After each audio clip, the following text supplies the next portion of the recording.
Hey guys, I want to make this short video. There's been some important, extremely interesting information that will that it will be in detail at the end of this video.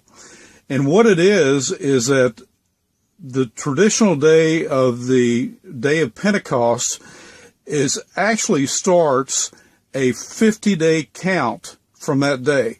And the true day of Pentecost is 50 days from our traditional day of Pentecost. But before I do, a couple of things. If you remember on the last video, I brought up the fact of Valerie back in 2001 had a vision where that the Lord gave her in this vision the day of the month of the rapture, and that day being the 21st day of the calendar month.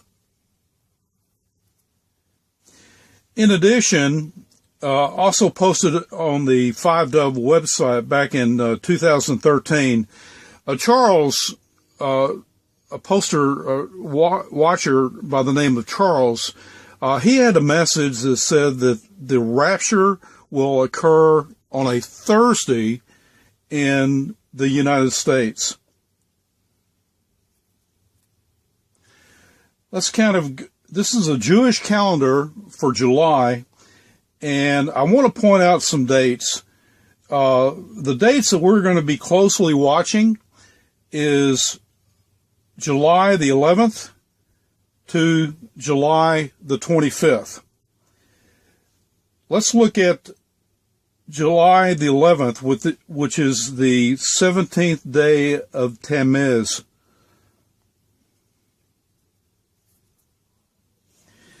Okay, bring some information up about this date, and this is very interesting. This is the 40 days after Pentecost, when Moses went up to Mount Sinai. 40 days later, on this day, he came down and he saw the golden calf, and he broke the 10 Commandments, smashed the 10 Commandments to the ground. It occurred on this day, okay? And a lot of bad things happened to Israel on this particular day. And the temple service was disrupted in 423 BCE. This was 3 weeks before the Babylonian destruction of the first temple. Okay. Also, in 69 CE, the Jerusalem walls were breached. They were besieged by the Romans, and the Roman general burned the Torah and placed an idol in the Holy Temple. Okay, so on the Jewish calendar, this July the 11th, which is the 17th day of Tammuz, is 40 days from Pentecost. 50 days would be 10 days later, which falls on the 21st. There's that 21st again. Now, remember Charles's vision that he had that the rapture in the United States would occur on a Thursday. Well, the 20th is that Thursday, the day before. Picture this. At 4 p.m. Central Standard Time is midnight, the 21st in Jerusalem. So if the rapture occurred around that time, it would be occurring on the 21st in Jerusalem and on a Thursday in the United States. Now, again, there's 2 time periods that we're looking at. Okay, the 50th day would fall on the 21st, and the 50th day from the Christian Pentecost, which is June the 4th, falls on the 24th of the month. Okay? And what is interesting about the 24th of the month, This is the dark of the moon, and it's the new moon, approximate date of the new moon sighting. Let me go ahead and flip over to the moon phase chart.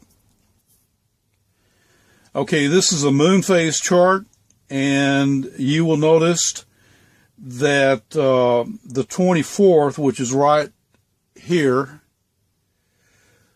the 24th is at the dark of the moon, which was one of the dreams and visions that was given to a watcher, that the rapture would occur at the dark of the moon. Okay, it's also a new moon, the new moon, which blow the trumpet at the new moon. Not quite a sliver. Looks like the sliver of the moon would occur around the 26th, 27th, but it's at the dark of the moon, the very dark of the moon. And so based on these calculations, the true Pentecost, and I believe the rapture will occur at the true Pentecost, could be either two dates. It would be the 20th and 21st, and it would be the 24th, 25th. Okay? Now, to explain this 50-day countdown, what I'm going to do is let this video that follows this explain it very well. But anyway, between the 11th and something might happen on the 17th of Tammuz, between the 11th and the 25th, that 2-week period is going to be a very keen watch date. Now on with the video. Today will be part 60 in the series Scriptures Often Ignored, and today we're going to be going over more of the Pentecost or Shabuah and talking more about it to get a real understanding of it indeed. And I know I've talked about it last year too, and I would just like to reiterate it once again. And I also know that there are many calendars out there, and there are many different dates and days that people are observing it on. So whether you're observing it today or whether you have observed it, I pray that you've had a wonderful Pentecost Shabuah indeed. Now, I've gotten a lot of questions about how I go about observing the feasts and what calendar that I use, and if you would like to learn more, please email me at truthunveiled77@gmail.com. And please place in the title of the email feast so I can email you a PDF of the feast days and how I'm going to be observing them. Now, if you're new to this channel, we use the restored names of our Father Yahuwah and the restored name of the Son, our Messiah Yahusha, read from right to left in the Paleo Hebrew. We also use the restored title for our Father Aluah, which means Almighty One, Almighty Yahuwah singular, according to Deuteronomy 6 verses 4 and Strong's H433. And now we're going to get a broader understanding of Pentecost and learn more about this feast. Now here we are in Uyakra, or Leviticus chapter 23 verses 15 through 16, and there's a reason that I'm using the KJV, but the KJV says, "And ye shall count unto you from the morrow after the Sabbath, from the day that ye brought the sheaf of the wave offering, 7 Sabbaths shall be complete. Even unto the morrow after the 7th Sabbath shall ye number 50 days, and ye shall offer a new meat offering unto Yahuwah." Now looking at this verse alone, the common tradition is just to say, oh, so this means we count 7 Shabbats to get 49 days, and then on the 50th day is the Pentecost. Now, is it talking about this specifically, or is it talking about numbering another 50 days separate from this? Now, we're not going to go too much in detail into this, but we see when it comes to other versions, they all say the same thing in Leviticus chapter 23, verses 15, where it talks about the 7 weeks or the 7 Shabbats from the count of first fruits that we observe Pentecost. And we see right here, the NIV says count off 7 full weeks, count off 7 full weeks. And if we keep scrolling down and go all the way to the KJV, it says 7 Shabbats shall be complete. And if you keep going down, it pretty much says the same thing. But notice how in verse 16, when it comes to other versions, note what some of them say. If you go to the KJV first, like we went to, it says, you shall number 50 days. But if you go up to the NIV, it says, count off 50 days up to the day after the 7th Shabbat, and then present an offering. So we see that there are two different things here. The NLT even says keep counting until the day after the 7th Shabbat, 50 days later. Notice how this version says to keep counting, and then the ESV says ye shall count 50 days to the day after the 7th Shabbat. So we see in these versions alone, there are two different counts. So then why is it that the KJV makes it seem like that it's 50 days total? And why have we been told this in Jewish tradition?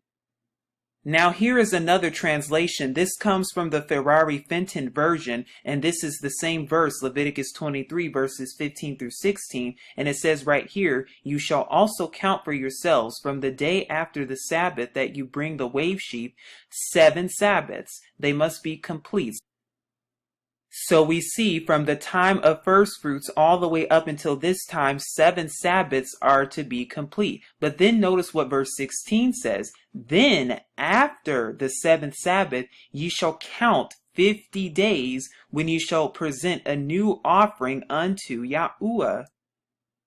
So we see that this says after 7 Shabbats, we are to count another 50 days and not just count one day to get a total of 50, but rather to number 7 Shabbats. And then after the 7 Shabbats are 49 days, then we count another 50 days for a total of 99 days. So then why does the KJV use the word number in verse 16? Why do they use that word to make us think that it's only a 50-day total count when really it's two separate counts? It's the 7 Shabbats and then it's another additional 50 days after that. But why is the KJV being so deceptive in their wording and in their language? Very interesting and suspicious indeed. But now we're here and we're looking at what the actual Hebrew Yahudiath says in Leviticus chapter 23 verses 15. And look at the word count right here where it says count. This is the word right here. Sapar is the root. It's from H5608. And the reason this is so important is because when you look at this word to its entirety, right here you see it means sapar. It's found over 160 times in scripture. It can mean tell or recount, relate. Ironically enough, it can also mean book. But when you look at verse 16, you see the exact same word that's used right here, and you see the same word that's used right here for H5608. But here it says number, but we just looked at it in the actual Hebrew, and it actually means the word count. Why is this so important, and why do they use the same Hebrew word twice in the same verses right here in both verse 15 and verse 16? Because this is an indication that there are two counts here. The first count is the 7 Shabbats, but the second count is the additional 50 days. So this word should actually say count and not number, because they give the illusion that it's a total of only 50 days. But when you actually look at that, you'll see that that's only 7 Shabbats and an additional 1 day count as in opposed to 50. Another delusion that we're going to be talking about later on is the actual word Pentecost, because the word Pentecost means 50, but what you're going to find out is that that word is absolutely nowhere in the Old Testament. That is a Greek addition, but once again, we'll be talking more about that later on. Another thing I would like to turn your attention to is this word right here in the KJV, which is ud, or even to. This is H5704, which means even to, at least right here it does in the KJV. And if you actually look at Strong's Concordance, if we scroll up a little bit more, you can actually see it means as far as, even to, up to, until, while. It can also be a preposition and a conjunction. It can mean unto, and it has well over 1,000 occurrences in the scriptures. And the Brown Driver Briggs dictionary pretty much gives you the same definitions as you can see right here, as far as, even to, up to, until, and while. But there's another definition that they're leaving out conveniently, and that one is right here actually. Now this comes from a Hebrew and English lexicon of the Old Testament that was published back in 1906, and we're here at page 723. And the reason that we're here is because when you look at the word that we already just looked at, the ud, which commonly means even to, or while, or until, and is used as a preposition and a conjunction, there's also another definition that's very important, and that's this one right here, which means of future time. So when you see that word, it's indicating and referring to a future time or something that you do in the future. So when it says that in verse 16, when it says even to, it's talking about a future time. So what that's talking about is the 50 days is separate from the 7 Shabbats. It's indicating and relating to a future time. Now these are just some witnesses to let us know that in fact there is a separate count. There's 2 different counts when it comes to Shabuah or Pentecost. There's the first one, which is the 7 Shabbats after first fruits, and then right after those 7 Shabbats there's another 50 days for a total of, like I said, of 99 days, as opposed to what's traditionally taught as 50 days.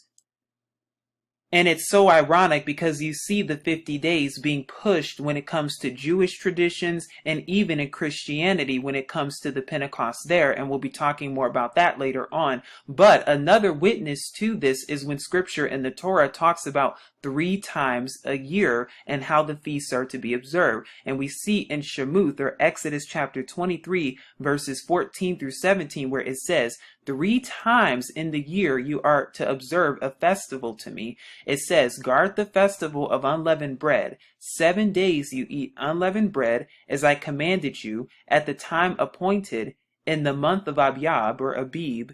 For in it you came out of Mitzrayim, or Egypt, and do not appear before me empty-handed. And then verse 16 says, and the festival of the harvest. Now this is talking about the Pentecost, the first fruits of your labors which you have sown in the field. And notice how it says first fruits right here. This is very important. And the festival of the ingathering, that's talking about tabernacles, at the outgoing of the year, when you have gathered in the fruit of your labors from the field. 3 times in the year all your males are to appear before the sovereign Yahuwah.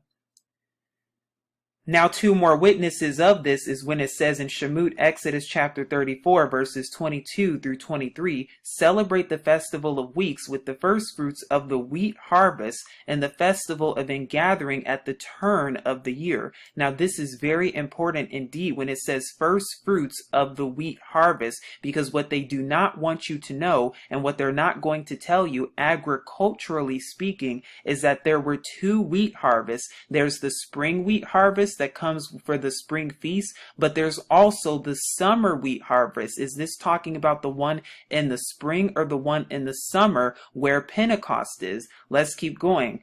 It says then in verse 23, 3 times a year all your men are to appear before the sovereign Yahuwah, the Alua of Yasharal. And then also Devarim, or Deuteronomy chapter 16 verses 16, where it says 3 times in a year all your males shall appear before Yahuwah your Alua in the place which he chooses, at the festival of unleavened bread, so that's the first one, which is in the spring, and at the feast of weeks, which is in the summer, which is Pentecost.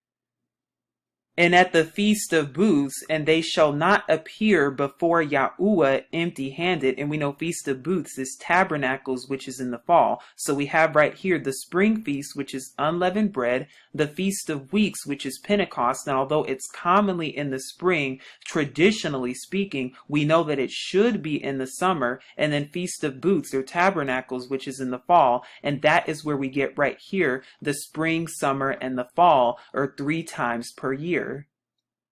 Which also makes sense too, because when you actually look at it together, when you look at all 7 of them, we know that the first 3 take place in the spring, and we know that the last 3 take place in the fall, but the one in the middle, which is commonly known as Pentecost or Shabua'uth, note how it's the 4th feast. It's the one right in the middle. So that's an indication too that it takes place when? In the 4th month, because the 4th month indicates the summertime, just like these take place in the 1st month right here, which is in the Hebrew calendar, that's the spring. This one takes place in the summer, which is the 4th month, and this one takes place in the fall, which is the 7th month. Now we're going to talk more about the 2 different wheat harvests, and prayerfully this is making sense. If you have any questions about this, please email me at truthunveiled77@gmail.com. But what they typically do not tell you is that agriculturally speaking, there are 2 wheat harvests in Yasharal. And when you understand the 2 of them, there's one in the spring and there's also one in the summer too. And it says here that there are 2 wheat harvests, one in the spring about 2 weeks after barley harvest, and the one in the summer about 50 days after the one in the spring. So now that we know that there are 2, we know that we have to find which one does the Pentecost fall under. Does it fall under the one with the spring, or does it fall under the one in the summer? Now this says here one of these wheat harvests takes place in the spring around the 2nd and 3rd month, and the other wheat harvest takes place in the summer around the 4th and the 5th month. But if you look at verse 16, you'll see right here it says offer a new offering unto Yahuwah. And the reason that word new is so important is because agriculturally speaking, it's talking about something that's offered in the new year. So when you look at the new offering typically, agriculturally speaking, is harvested in the summer. And the reason that we know this is because in the new year, it would have been sown in the spring. So if a seed is sown in the spring, it's harvested in the summer. Now for wheat specifically, it typically takes 100 to 120 days, or about 4 months, for the time for wheat to go from a seed all the way until harvest. So if you sow the seed and sow a wheat seed in the spring at the beginning, towards the spring feast, you'll arrive about 4 months later at the 4th month. And that's also where it talks about in Yahukanan, John chapter 4, verses 35, about the 4 months. And we'll be talking about that later. But then there's also the spring wheat harvest. This is talking about the old harvest. And the reason that's the old harvest is because this harvest, those seeds were sown back in the winter time. Well, when you look at the winter time in the Hebrew calendar, that's actually the end of the year. So therefore, it makes it the old harvest. So if you look at a more proper timeline, you start to see that the spring harvest, or the harvest that typically takes place around the spring feast, unleavened bread, those seeds that were sown around the winter time in the old year, the year before. But after the spring harvest, it's now time to sow new seeds, and these new seeds are talking about the new offerings, as we read in Leviticus chapter 23, verses 15 through 16, because they were sown in the new year. And because they were sown in the new year, it takes about 4 months for them to grow. And by the time they grow and have a harvest, the harvest will come in the summer. And that's what Scripture's talking about when it's talking about the wheat harvest. So in a quick review, we covered how there are actually 2 counts when it comes to this. The first count takes place with the 7 Shabbats, or counting 7 Sabbaths after first fruits. But then after that, we have to count another 50 days, and that's the second count, in order to arrive to Pentecost, which is in the summer, sometime in the 4th month. Now, in my restored calendar, when you look at the Gregorian calendar, I'm going to be observing Pentecost, Yahuwah willing, in the middle of the 7th month on 7/15/2017 through 7/16/2017. And like I said, if you would like more information on that, please email me so I can send you that information and more. But here this says too that Fenton's translation, and this is the one that we read earlier, is also in harmony with the new wine that was present on the day of Pentecost in the 2nd chapter of the book of Acts. As the prophet or Joel prophesied in the 2nd chapter, there are no ripe grapes in the 3rd month, and neither is there a hog mentioned in the 3rd month in the scenario of the traditional 3rd month Pentecost, or the one that's typically in the spring, because the 3rd month is the spring. And this is according to if you only count 50 days as opposed to both the 7 Shabbats and the 50-day count. But it goes on to say that these scholars in some translations are also in harmony with the Pentecost summer wheat harvest in the 4th month mentioned by Yahusha at Passover time in the book of Yahuchanan John, which we mentioned earlier, where it says, "Do you not say there are still 4 months and then comes the harvest?" And this is talking about, once again, the difference between the spring harvest and the summer harvest. The scholars and translations we have mentioned are also in harmony with the many other things that we have covered in the discussion of Pentecost. Now, the last thing we'll be going over is the actual word Pentecost and how this word is in fact a deception when it comes to this. And we're going to be taking a look at some of the ancient texts to see what they had to say with scripture all the way back in the 1500s to see what they actually said regarding this, even in the New Testament. Now, I'm here at Online Etymology Dictionary, which says Pentecost. You can see right here it comes from late Latin Pentecosta, from the Greek Pentecosta, which means 50th day, and it's the feminine of Pentecostos, or from Pentecanta 50, from Penta 5. So we know that this is a Greek Latin word which means 50 or 5. Well, the problem is using that word Pentecost for this feast. That's part of the deception, because it makes you automatically think that, oh, it's automatically 50 days. And we know there's also an issue when it comes to that too, because we know both the Jewish people and the Christian people observe it based on 50 days. The Jewish people 50th day of the Omer, and then the Christians 50 days after Easter. So we see once again not to heed to fables and traditions, and also that Yahuwah has caused the feast to be forgotten in Zayun, as scripture tells us in Titus 1:14 and Lamentations 2:6. And as I said earlier too, the word Pentecost itself, that actual word is nowhere in the Old Testament whatsoever. You only see that word 3 places in the New Testament, and we're going to be going over that in just a moment to come.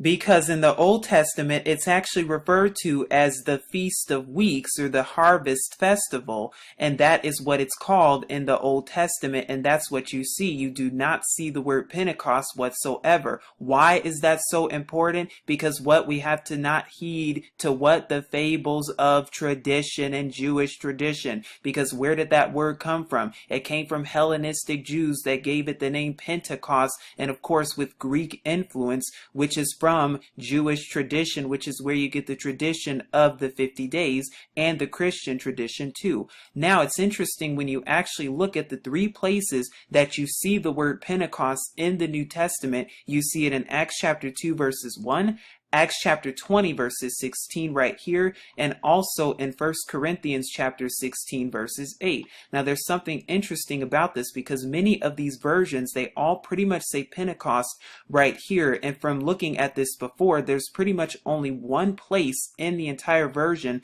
that actually uses the word Harvest Festival, and that's the Weymouth New Testament, where it says Harvest Festival as opposed to Pentecost.